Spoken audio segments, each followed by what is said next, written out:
inky black. The veins in his arms and legs were weak and thin.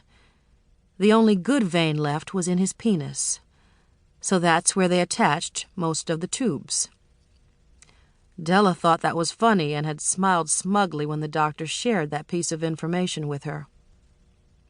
Dozens of tubes ran in, out, and through every part of his body like translucent tentacles, and I half expected them to stretch out and enwrap me in their plastic grip.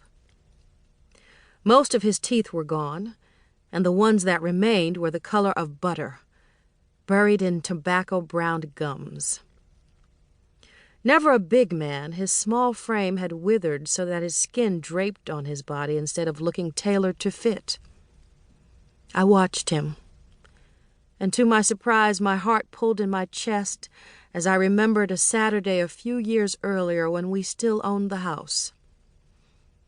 The rain and wind were pounding at the windows, ripping away the petals of the tulips that filled the garden and tearing at the black phone lines hanging above the two-family homes that lined the neighborhood. It was Saturday, and no matter the rain and the gray of the day, the sheets needed changing and the laundry needed to be done. Della's hands were hurting. The damp weather was aggravating her arthritis. Her fingers refused to bend, and her knee swelled and bulged through her pants leg. I told her not to worry. I would change the linens on her bed and wash her clothes. "Leave my underwear alone," she said as she half walked, half limped her way to the kitchen. "I'll wash those tomorrow when I'm feeling better." I just smiled and shook my head and then began stripping the sheets from the bed. I picked up Della's pillow first, removed its case, and then went for high-lows, but I dropped it back down to the bed just as quickly as I had snatched it up. I stood staring at it for some time, trying to distinguish what I thought were tiny blooming roses camouflaged among the green-stemmed daffodils that sprinkled the mauve canvas of the pillowcase. I scratched my head in confusion and checked Della's pillowcase. No blooming roses there.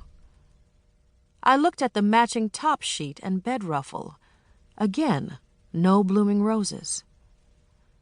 My heart began to race, and I could feel panic taking hold of me like a vice grip. The air became thin, and all at once I knew that the crimson rose-shaped figures were not roses at all, but splatterings of blood. That dried sanguine fluid dragged me toward a knowledge I had been sidestepping for some time. 2, maybe 3 years at least. I had managed to ignore High-Low's bloated stomach and swollen face, disregarding the stench that seeped from his pores and hung thick in the air like smoke and settled deep into the upholstery. I chose instead to smile away the smell and his physical appearance rather than offer explanation when a visitor raised his or her eyebrows in surprise. He was ill. More than ill at that point. My Grandma Mabel said he was wiping his feet on death's doormat. I collected myself best I could and gathered the soiled linens and carried them down to the basement. He was there. He was always there, sitting in his recliner in front of the television, surrounded by old lamps, boxes that held long-forgotten items, and dusty, rusting gym equipment that hadn't helped a body in years. The washing machine was to his left, and he rarely bothered to acknowledge anyone who came to use it.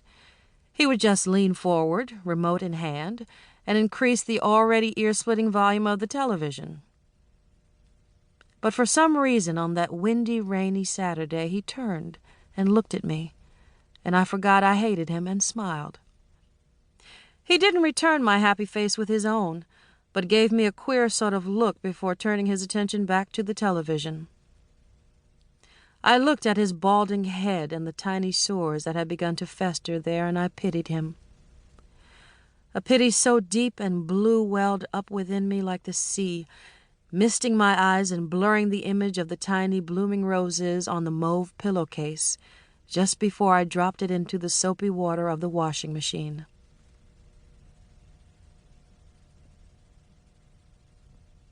He moved a bit.